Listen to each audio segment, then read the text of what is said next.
lucky to know Georgia. I met her through the Siouxland Samplers Quilt Guild in Sioux City, probably about 8 or 9 years ago. She and her daughter joined, and they were so excited about quilting, mainly to make charity quilts to give to disadvantaged children and children that are going through tough times. Georgia's a real giving person, and she likes nothing better than to make little children happy or adults happy. Last year, when Georgia was 8 and 9 and very ill, she had to go to a nursing home and leave her apartment for a couple of months.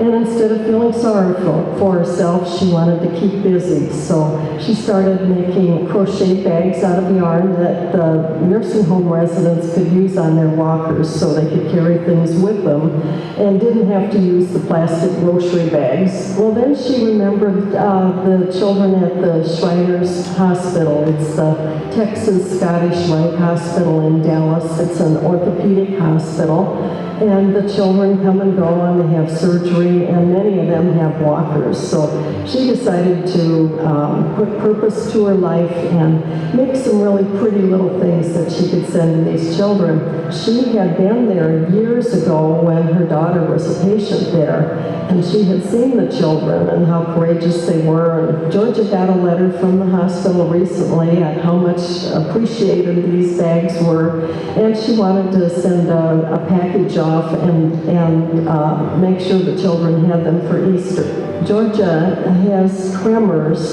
that she would require surgery for or some pretty serious medication for, and she just doesn't feel that she's a candidate for those things at her late age. But she's found after crocheting for many hours that the tremors are lessened. She told me she spends at least 4 or 5 hours a day crocheting, and that doesn't count the time she spends going to buy yarn. She says she gets as much out of this as the children do.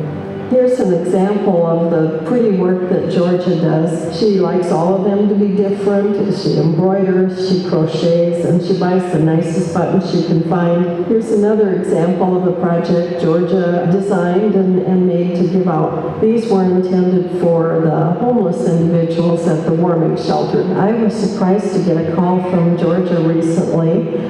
She doesn't call me for help very often, but she needed my help. She wanted to hem some sheets for the local warming shelter. She'd heard a story that they were turning Sioux City residents away during a cold spell because there just wasn't enough cots and beds for them. So she decided to take her Christmas money that she had personally received and go to a sale at a local department store and buy the nicest flannel sheets she could find and hem them herself and donate them to the warming shelter.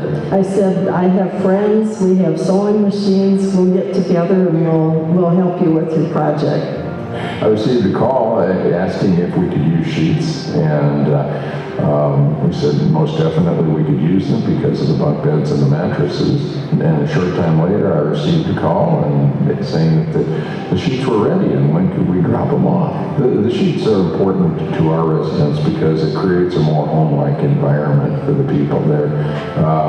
For the time before that, we'd give them comforters or blankets to sleep on, but essentially they'd sleep right on the bare surface of the cot. When we received our bunk beds that had mattresses on them, with the sheets we were able to put the sheets on the bed and on the mattresses and make them seem a little bit more like home.